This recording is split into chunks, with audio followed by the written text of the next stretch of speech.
Hello students. तो आप सभी जुड़ जाइए। अब हम लोग शुरू करने वाले हैं आज बहुपद का और दो चौवाले रैखिक समीकरण युग्म का क्वेश्चंस डिस्कस करेंगे। इसमें क्वेश्चंस बहुत ज़्यादा हैं, लेकिन हम उतने क्वेश्चन का डिस्कस नहीं करेंगे, लेकिन क्वेश्चन हम आपको सब दिखा देंगे। ठीक है, तो कुछ क्वेश्चंस हैं जिसका हम डिस्कशन करके उसका आंसर बताते हुए चलेंगे। ठीक है, तो हम आंसर पे चलते हैं, इसका आंसर बताते जाएंगे, ठीक करते जाएंगे। तो आपका पहला क्वेश्चन है, जो भी नया जुड़े हैं आदमी, सभी आदमी से ये कहेंगे कि आप लोग चैनल को सब्सक्राइब कर दीजिए, बेल आइकन दबा दीजिए। ये बिहार बोर्ड एग्जाम से संबंधित सभी प्रीवियस ईयर क्वेश्चन है, जो भी पिछले साल पूछे गए हैं 24 में, 23 में, 22 में, ये सब क्वेश्चन है और यही सब क्वेश्चन बिहार बोर्ड पूछता है। तो आपका ये पहला चैप्टर का ये पहला क्वेश्चन है, बहुपद का पहला क्वेश्चन है। यह द्विघात बहुपद क्यू एक्स बराबर x square minus x plus 4 की शून्यक अल्फा बीटा हो, तब अल्फा प्लस बीटा का मान क्या होता है? तो इसका आंसर हो जाएगा सी। आपका क्या हो जाएगा? माइनस बी बटे होता है, और मान रखने पर क्या हो जाएगा? तो आपका सी आ जाएगा। क्या आ जाएगा? सी आ जाएगा। हम सी में टिक कर सकते हैं। चलिए, दूसरा क्वेश्चन आपका, द्विघात बहुपदों के शून्यकों की संख्या होती है, जितना घात उतना शून्यक। तो कितना हो जाएगा आपका? ए हो जाएगा। इसका आंसर 2। यदि बहुपद पी एक्स बराबर x square minus 2x plus 5 के शून्यक ए और बी हो, तो ए बी का मान ज्ञात करें, मतलब अल्फा इंटू बीटा मान ज्ञात करें। क्या होता है? सी बट्टा ए होता है। सी बट्टा ए, तो 5/1 मतलब 5 हो जाएगा इसका आंसर। इसका आंसर क्या हो जाएगा? तो ए हो जाएगा। क्या हो जाएगा? ए हो जाएगा। चलिए 4 नंबर में चलते हैं। बहुपद x square minus 4x plus 1 के मूलों का योग होगा। मूलों का योग क्या होता है? वही बात, alpha plus beta minus B बट्टा ए, माइनस बी बट्टा ए, ये होता है माइनस बी बट्टा ए। तो आपका ये हो जाएगा माइनस बी बट्टा ए, इसका भी आंसर हो जाएगा 1। आपका रखिएगा तो हल कीजिएगा तो -1 हो जाएगा। ठीक है, तो आगे चलते हैं। 5 नंबर, त्रिघात बहुपद का सबसे व्यापक रूप क्या होता है? तो A X cube plus B X square plus C X plus D आपका क्या होता है? तो आपका ये आंसर होता है सी इसका। 6 नंबर में आते हैं। यदि अल्फा बीटा द्विघात बहुपद एफ एक्स बराबर x square minus 5x plus 7 के मूल हो, तो 1/अल्फा और 1/बीटा का मान होगा, और इसका फॉर्मूला मालूम है। क्या होता है? माइनस बी बट्टा सी होता है। माइनस बी बट्टे सी होता है। माइनस बी बट्टे सी होता है। माइनस बी बट्टे सी होगा, तो इसका आंसर क्या हो जाएगा? माइनस बी बट्टे सी। तो -5, तो 5/7। 5/7 कहीं है, 5/7 आपका बी में है। ठीक है, तो ये 6 का बी हो गया। 7 नंबर में आते हैं। द्विघात बहुपद जितना के शून्यक होंगे, अरे जितना घात उतना शून्यक, और ये शून्यक इसमें रख करके चेक करते हैं, तो आपका इसका आंसर क्या हो जाता है? 7 नंबर का ए हो जाता है। क्या हो जाता है? ए हो जाता है। चलिए 8 नंबर में चलते हैं। 8 नंबर का ये हो, यदि अल्फा तथा बीटा द्विघात बहुपद x square plus 2x plus 3 का शून्यक हो, तो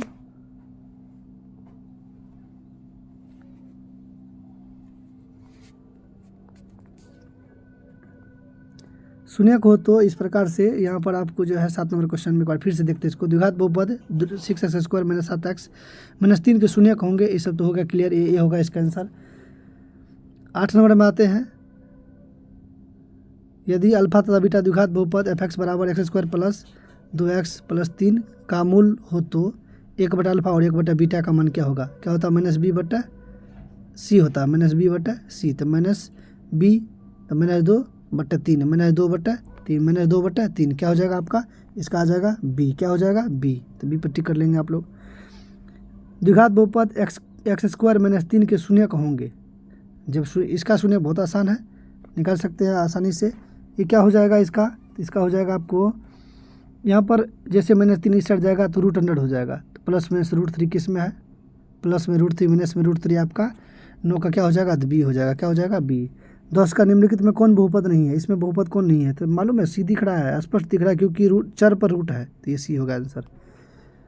11 है, कौन रेखीय बहुपद नहीं है? रेखीय बहुपद मतलब रेखीय बहुपद जिसका एक घात होता है। कह कौन नहीं है? देखिए, ए भी है, बी तो द्विघात है। 3 में बहुपदे नहीं है, तो ये आपका कड़ा कौन नहीं है? ठीक है, कौन रेखीय बहुपद व्यंजक है? रेखीय, तो क्या हो जाएगा? 1 हो जाएगा, है इसमें। चलिए अब आगे अगला क्वेश्चन पे चलते हैं हम। यहाँ पर आपका हो गया ये आपका 11 नंबर तक। तो हम चलेंगे अब 12 नंबर से। ठीक है, 12 नंबर से चलेंगे। 12 नंबर का आपका हो जाएगा 12। अब यहाँ से चलते हैं 12 नंबर का क्वेश्चन, देखिए क्या है।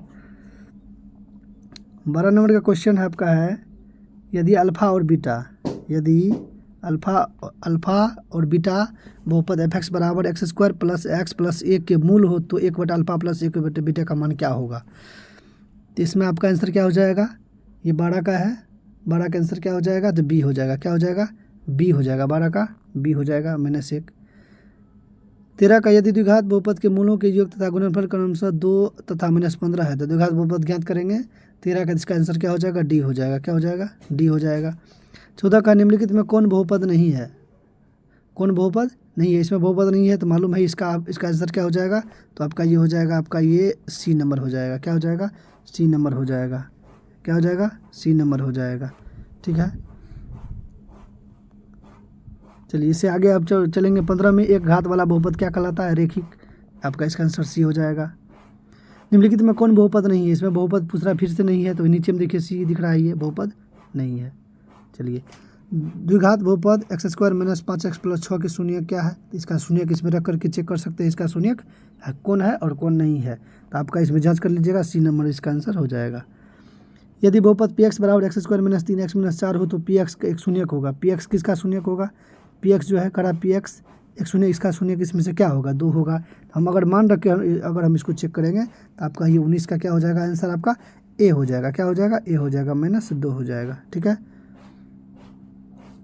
यदि px इतना है और ये एक शून्यक है, अब ये 18 का है, 18 का छूट गया क्वेश्चन, तो 18 का भी अगर देखेंगे तो इसका आंसर क्या है, बी है। क्या है, बी है। यदि बहुपद px का एक शून्यक 4 हो तो px निम्नलिखित में से किससे अवश्य विभाज्य होगा। अगर ये शून्यक 4 है तो इसका क्या होगा, जब x बराबर 4 लिखेंगे तो -4 हो जाएगा, x - 4, तो ये किससे होगा, डी होगा। इसका आंसर क्या हो जाएगा, आपका 20 का क्या हो जाएगा, डी हो जाएगा। क्या हो जाएगा, डी हो जाएगा। यदि अल्फा बीटा बहुपद x² + 2x + 1 के शून्यक है तो 1/अल्फा + 1/बीटा, फिर वही क्वेश्चन आया तो -b/c, तो -b -2/1 मतलब -2, आंसर क्या हो जाएगा, बी हो जाएगा आपका। ठीक है, आगे है आप जो है ये 22 नंबर क्वेश्चन है। ठीक है, 22 नंबर क्वेश्चन पे आते हैं।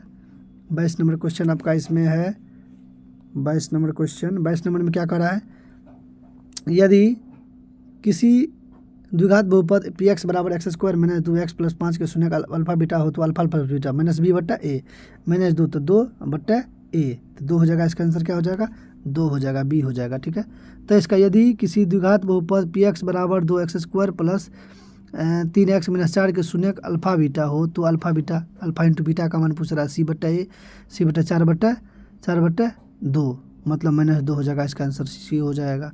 यदि बहुपद इतना में a का मान गुणनफल 8 है तब इसके शून्य क्या होंगे। 24 नंबर का आंसर क्या हो जाएगा आपको, 24 नंबर का क्या हो जाएगा, 24 नंबर का डी हो जाएगा। क्या हो जाएगा, तो डी हो जाएगा। ठीक है, चलिए 25 का हो, यदि बहुपद px बराबर 4x³ - 5x² + 3x + 7 के शून्यक अल्फा हो बीटा हो और गामा हो तो अल्फा बीटा गामा क्या होता है, c/, है ना, ये -d/a होता है। क्या होता है, -d/a होता है, -d/a होता है, -d तो -7/4 -7/4 ये है। 25 का क्या हो जाएगा, तो ए हो जाएगा आंसर। चलिए तो यहाँ तक हम लोग क्लियर कर लिए, ये बहुपद का 25 क्वेश्चन हो गया है। ठीक है, अब जो है हम लोग चलेंगे, ये 25 क्वेश्चन बहुपद का हो गया। ठीक है, अब हम चलेंगे, अगला चैप्टर है 2 चर वाला रैखिक समीकरण युग्म। ठीक है, चलिए अब जो है आप लोगों को यहाँ 2 चर वाला रैखिक समीकरण देख लेते हैं। ठीक है, इसका क्या है,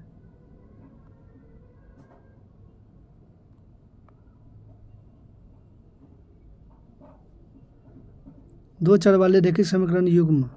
एक रैखिक समीकरण का घात क्या होता है, एक रैखिक समीकरण का घात कितना होगा, सिंपल सी बात है, एक घात होगा। कितना घात होगा, एक घात होगा, सिंपल क्वेश्चन है, एक घात होगा। युगपत समीकरण दोनों दिया हुआ, युगपत मतलब होता है जोड़ा। ठीक है, 2x + 3y = 5, 4x + 6y = 9 है तो इसका निकाय मतलब हल, इसका क्या होगा, संगत होगा, असंगत होगा, है ना, अद्वितीय हल होगा, एक हल होगा, क्या होगा।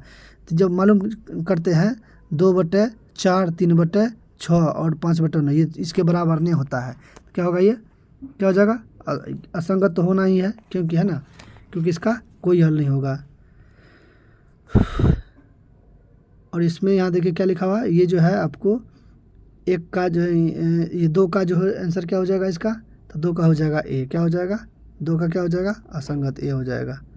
चलिए 3 में के किस मान के लिए, तो के इसमें देखिए के सवाल में दिया हुआ है ना, तो x प्लस 2y बराबर 7 अर्थात 2x प्लस ky बराबर 14 है। तो यहाँ देखिए 1/2 हो गया, 2/14, 1/2 हो जाएगा, तो यहाँ पर 2/4 हो जाएगा, तो यहाँ भी 1/2 हो जाएगा, 2/4 मतलब कहा कि संपाती होगा। संपाती होने के लिए 7/14 ही है। संपाती होने के लिए आपको इसमें संपाती के लिए तो तीनों चाहिए, तो 4 हो जाएगा, इसका 3 का क्या हो जाएगा, 3 का सी हो जाएगा। क्या हो जाएगा, 3 का सी हो जाएगा। ठीक है, बहुपद 4x² - 4 प्लस इतना का मूलों का गुणनफल क्या होगा। मूलों का गुणनफल पूछ रहा है, इसमें मूलों का गुणनफल पूछ रहा है। क्या होगा, c/a 1/4। दो रेखिक समीकरण के आलेख प्रतिच्छेद रेखा है, तब रेखिक समीकरण युग्म का क्या होगा। जब ग्राफ प्रतिच्छेद करता है तो क्या होगा, उसका एक हल होता है। क्या हल होता है, एक हल होता है। क्या होता है, एक हल होता है। तो इसका क्या हो जाएगा, 5 का आपका बी हो जाएगा। ठीक है, चलिए अगला क्वेश्चन है आपका 6 नंबर का। ठीक है, इसमें आगे बढ़ते हैं हम। क्वेश्चन थोड़ा बड़ा कर देते हैं ताकि आपको अच्छा से दिखेगा। ठीक है, पूरा स्क्रीन पे। जो भी आदमी नए जुड़ चुके हैं एक बार चैनल को सब्सक्राइब कर दीजिए, वीडियो को लाइक कर दीजिए, और हो सकता है तो दूसरे के पास शेयर भी कर दीजिए। ये अगला क्वेश्चन है आपको, दो रेखिक समीकरणों के आलेख समांतर रेखाएं हैं, तब रेखिक समीकरण का युग्म क्या है। जब आलेख समांतर होगा तो उसका कोई हल नहीं है, मतलब इसका आंसर क्या हो जाएगा, तो ए हो जाएगा। क्या हो जाएगा, तो ए हो जाएगा। ठीक है, यदि a1/a2 बराबर b1/b2 बराबर नहीं है c1/c2, समीकरण निकाय इस प्रकार जो दिया हुआ है उसका कह रहा है। ये 7 नंबर क्वेश्चन है और 7 का आंसर क्या हो जाएगा, ए हो जाएगा, कोई हल नहीं हो जाएगा। ठीक है, 8 का ए का मान जिसके लिए समीकरण निकाय इतना इतना और इतना के एक शून्यतर हल होगा। इसमें जो है, इसमें कह रहा है जो 8 का क्या आंसर हो जाएगा, तो 8 का आंसर हो जाएगा आपका ए। क्या हो जाएगा, 8 का ए हो जाएगा। हल रख के जाँच करेंगे, ये हो जाएगा। ए का मान जिसके लिए समीकरण निकाय ax - y बराबर 2, 6x - 2y बराबर 3 एक अद्वितीय हल होगा। क्या हल होगा, अद्वितीय हल। अद्वितीय हल होने के लिए इसमें बताइए ए का मान क्या होगा जिसमें अद्वितीय हल हो जाएगा। तो ए का मान जो है इसमें क्या हो जाएगा, तो ए का मान 9 नंबर आंसर है। ए का मान क्या हो जाएगा, तो 9 का ए हो जाएगा। क्या हो जाएगा, 9 का ए नहीं, सॉरी बी हो जाएगा, मतलब बराबर नहीं होना चाहिए। चलिए 10 है, ए का मान जिसके लिए समीकरण निकाय 10x + 5 बराबर a - 5, तो इसको हल करने के लिए अनगिनत हल होंगे। अनगिनत हल के लिए जो है ना आपका 10 का ये सी हो जाएगा। इसका आंसर क्या हो जाएगा, हल करेंगे तो सी हो जाएगा। समीकरण निकाय x + 2y बराबर 3 और 5x + ky बराबर 15 के अनगिनत हल होने के लिए k का मान क्या होगा। 11 नंबर क्वेश्चन में आपका हो जाएगा, आपका बी हो जाएगा। क्या हो जाएगा, बी हो जाएगा। 12 में है, यदि रेखा एक बिंदु पर प्रतिच्छेद करती है तो वह बिंदु दोनों समीकरणों का डैश होगा। क्या होगा, जब एक बिंदु प्रतिच्छेद करता है तो क्या हो जाएगा, 12 का आपका 12 का हो जाएगा बी, अद्वितीय हल होगा। ठीक है, समीकरण निकाय 5x - 3y + 2 बराबर 0 और 6x + y - 2 बराबर 0 का किस प्रकार का हल संभव है। किस प्रकार का हल संभव है, तो इसको जो है इसमें जो है अगर इसको हम जांच करेंगे इसने क्या, तो किस प्रकार का हल संभव होगा। ये ऐसा आपका 13 नंबर का हो जाएगा। आपका 13 का क्या हो जाएगा, तो ए हो जाएगा। क्या हो जाएगा, 13 का ए हो जाएगा, वास्तविक और अद्वितीय हल होगा। अब इसमें है 14 नंबर समीकरण निकाय 2x + ay बराबर 1, इसको जब जांच करते हैं तो इसका आंसर क्या हो जाता है, 14 का आंसर क्या हो जाता है, तो 14 का आंसर आपको हो जाएगा बी। क्या हो जाएगा, बी। ठीक है, अब आते हैं 15 नंबर पे। ठीक है, 15 नंबर का क्वेश्चन क्या है, एक बार देख लेते हैं 15 नंबर को भी। ठीक है, 15 नंबर का आपको हो जाएगा, समीकरण निकाय a1x + b1y + c1 बराबर 0 और a2x + b2y + c2 बराबर 0 का अद्वितीय हल होगा। अद्वितीय हल कब होता है, जब a1 a2 बराबर b1/b2 नहीं होता है, जब दूसरे बराबर, जिसका मतलब इसका 15 का क्या हो जाएगा, सी हो जाएगा। 15 क्या हो जाएगा, सी। ये 16 नंबर में समीकरण निकाय x + 2y बराबर 9 में यदि x बराबर 5 हो तो y का मान क्या होगा। समीकरण निकाय में दिया हुआ है x बराबर 5 होगा तो y का मान क्या हो जाएगा, 5 इधर है 10 जगह, तो 9 में से 5 गया 4, तो y का मान निकलेगा 2। क्या निकलेगा, 2, क्योंकि भगा देंगे तो ये 2 निकल जाएगा, बी हो जाएगा। इसका 16 का क्या हो जाएगा, बी हो जाएगा। 17 में आते हैं, 17 का आंसर क्या हो जाएगा, इसको पढ़ने पर पता चलता है 17 का आंसर क्या हो जाएगा, सी हो जाएगा। क्या हो जाएगा, अविरोधी युग्म हो जाएगा। ठीक है, चलिए तो आगे हम बढ़ते हैं अगले क्वेश्चन पे। ठीक है, 30 क्वेश्चन इसमें है। 18 में जब दो चर वाले रेखिक समीकरणों का आलेख संपाती होता है तब उनके अनेक हल होंगे। उनके हल कितने होंगे, ये बात कह रहा है क्वेश्चन में। 18 नंबर का क्वेश्चन है आपका। 18 का आंसर जो है आपका 18 का क्या हो जाएगा, तो डी हो जाएगा। क्या हो जाएगा, 18 का क्या हो जाएगा, तो डी हो जाएगा, अनगिनत हल होगा। समीकरण निकाय ये दिया हुआ है अनंत हल होंगे, तो सी का मान कह रहा क्या नहीं होगा। अनंत हल होने के लिए 19 नंबर में आपका क्या हो जाएगा, तो ये तीनों बराबर होना चाहिए। निम्नलिखित समीकरणों में कौन सा रेखिक समीकरण है। अब इसमें रेखिक समीकरण पूछ रहा है। रेखिक समीकरण क्या होता है, ठीक है, जिसका एक घात होना चाहिए, है ना। इसमें रैखिक समीकरण कौन है 20 का, ये तो बहुत आसान क्वेश्चन है 20 का, तो 20 का आपका क्या हो जाएगा बी हो जाएगा, ठीक है। चलिए के किस मान के लिए रैखिक समीकरण युग्म में इतना और इतना का एक मान हल x बराबर 1 और y बराबर -1 है। इसको अगर 21 का अगर हम चेक करते हैं तो पता चलता है कि 21 का आंसर क्या हो जाएगा, तो 21 का आपको हो जाएगा सी, 21 का क्या हो जाएगा तो सी हो जाएगा, ठीक है। 22 का निम्नलिखित में कौन x बराबर 2y बराबर 0 तथा 3x + 4y बराबर 10 का हल होता है। अगर इसको हम जांच करते हैं तो आपको 22 का क्या हो जाएगा, तो 22 का भी ए हो जाता है, क्या हो जाता है ए हो जाता है। तो इसका यदि 2x - 1 और k समीकरण 10x - 9y बराबर 12 का हल हो तो k बराबर क्या होगा, तो के बराबर इसमें क्या हो जाएगा, तो आपको इसमें अगर जांच करते हैं तो 23 का क्या मिलेगा आंसर आपको, 23 का मिलेगा बी, क्या मिलेगा बी, तो 2 हो जाएगा इसका, ठीक है। रैखिक समीकरण युग्म 24 नंबर का है, रैखिक समीकरण युग्म x + 2y बराबर 5 तथा 3x + 12 बराबर 10 का कितना हल होगा। अगर इस समीकरण को आप हल कीजिएगा 24 का आंसर, इसका क्वेश्चन, ये क्वेश्चन आसान है 24 का, आपका क्या हो जाएगा केवल एक हल होगा, ठीक है, एकल हल होगा, यही इसका आंसर हो जाएगा। यदि 173 + 197 और 149 197, देखिए इसमें x का मान और इसमें y का मान देखिए सेम है, उतना है, तो इसको जब हल करते हैं ना 25 का क्वेश्चन, देखिए 25 का, तो इसका आंसर होता है डी, क्या हो जाएगा डी हो जाएगा, है ना, 2 और -1 हो जाएगा, ठीक है। विरोधी समीकरण युग्म के कितने हल होंगे, जब विरोधी है तो इसका क्या हो जाएगा एक भी हल नहीं होगा, है ना। विरोधी होने का मतलब ये है इसका कोई हल है ना, अविरोधी इसको कहते विरोध करने वाला, तो इसका एक हल होना चाहिए, ठीक है। चलिए एक रैखिक समीकरण युग्म जिसका कोई हल नहीं होता क्या कहलाता है। अब 27 नंबर क्वेश्चन देखिए, 27 का क्वेश्चन क्या है, एक रैखिक समीकरण युग्म जिसका कोई हल नहीं होता है वह क्या कहलाता है, जिसका कोई हल नहीं होगा वह क्या होगा, अविरोधी या विरोधी या ये दोनों। तो आपको 27 नंबर देखिए, 27 का क्या हो जाएगा विरोधी, करे जिसका कोई हल नहीं होता। अब देखिए यहाँ से क्वेश्चन आप 26 का पकड़ सकते हैं कि विरोधी युग्म के कितने हल होते हैं, तो कोई एक भी नहीं, क्या एक भी नहीं, क्या एक भी नहीं, ये मिस्टेक हो गया यहाँ पर, आप जो है ना इसको सही कर लीजिएगा, ठीक है। यहाँ पर मिस्टेक हो गया आपका, इसमें आंसर जो है ये हो जाएगा आपका एक भी नहीं, ठीक है। चलिए तो अब जो हम लोग आगे बढ़ते हैं, ठीक है। एक रैखिक समीकरण युग्म ये जो है 28 नंबर में कि समीकरण x + y बराबर 6 में कितने हल होंगे।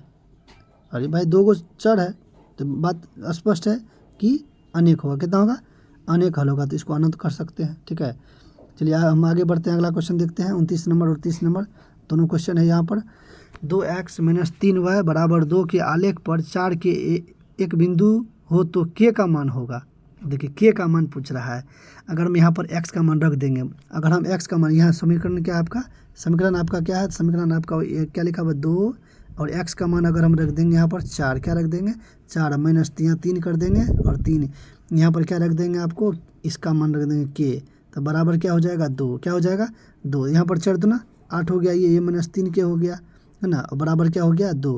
यहाँ पर ई प्लस में उधर जाएगा तो माइनस में, तो स्पष्ट है कि -3 के बराबर क्या हो जाएगा, तो ये उधर जाएगा तो -6 हो जाएगा, तो माइनस में खत्म हो गया, 3 दूना 6 हो गया, 2 हो गया यहाँ पर, ठीक है। के का मान क्या हो गया 2, इसमें क्या कर रहा था कि इसमें के का मान क्या होगा, तो 2 होगा, क्या होगा आपका ये 29 का क्या हो जाएगा, तो 29 का आपका क्या हो जाएगा, तो बी हो जाएगा। अब ये 30 नंबर में, ठीक है, 30 नंबर में हम आते हैं। 2 अंकों वाली संख्या के लिए सूत्र लिखे, यदि इनका इकाई अंक x तथा दहाई अंक y हो।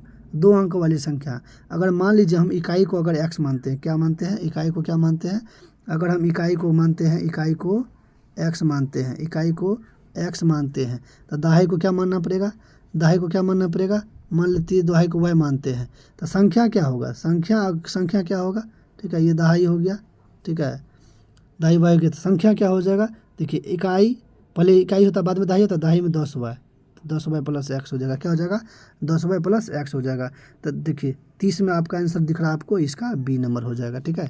चलिए तो यहाँ तक जो है हम क्वेश्चन हम लोग कर लिए हैं, 30 क्वेश्चन 2-4 बार रैखिक समीकरण का और बहुपद का भी लगभग 20 क्वेश्चन किए हैं, ठीक है। तो यहाँ पर शुरू से देख लीजिए 25 क्वेश्चन बहुपद का किए हैं, है ना, और यहाँ 30 क्वेश्चन इसका किए हैं, तो ये सभी जो है आप लोग का, और इसमें बहुपद में कुछ क्वेश्चन बाकी है जो हम नहीं कराए हैं, ठीक है, वो आप लोग जो है ना एग्ज़ाम दीजिएगा उसके बाद हम करा देंगे, ठीक है। तो चलिए इतना ही रखते हैं, बेस्ट ऑफ लक आप लोगों को एग्ज़ाम के लिए, अग्रिम बधाई, थैंक यू सो मच। सभी आदमी चैनल को सब्सक्राइब कर दीजिएगा जो नए जुड़े हैं, और वीडियो को लाइक कर दीजिएगा, और ये वीडियो को पूरा वॉच कीजिएगा। अगर एक बार समझ में नहीं आया तो दोबारा भी चेक कीजिएगा, ठीक है, दोबारा भी देखिएगा, रिपीट करके देखिएगा। और जो भी भाई बंधु हो आपका जो 10वां में है उसको आप क्वेश्चन भेज सकते हैं। ये सभी प्रीवियस ईयर क्वेश्चन है जो पूछे गए हैं बिहार बोर्ड में, वो सभी क्वेश्चन है, ठीक है।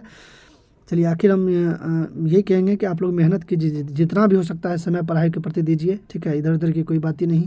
मोबाइल से पढ़ रहे हैं तो कोई दिक्कत नहीं मोबाइल से, लेकिन मोबाइल की केवल पढ़ाई का काम करेंगे, दूसरा कोई काम नहीं करेंगे, ठीक है। तो चलिए इसी चंद शब्दों के साथ जो है ना हम आप लोग को यही कहना चाहेंगे कि आप इतना सपोर्ट कर रहे हैं, आप लोग सपोर्ट करते रहिए, ठीक है। धीरे धीरे जो है ये आपका चैनल है, इस पर अपना विश्वास बनाए रखिए ताकि आप लोगों को अच्छा से अच्छा कंटेंट मिलते रहे, अच्छा अच्छा क्वेश्चन हम लाए और आप लोगों के बीच बताएं। चलिए ठीक है, तो हम यहीं ख़त्म करते हैं आज का क्लास, ठीक है। Thank you, okay.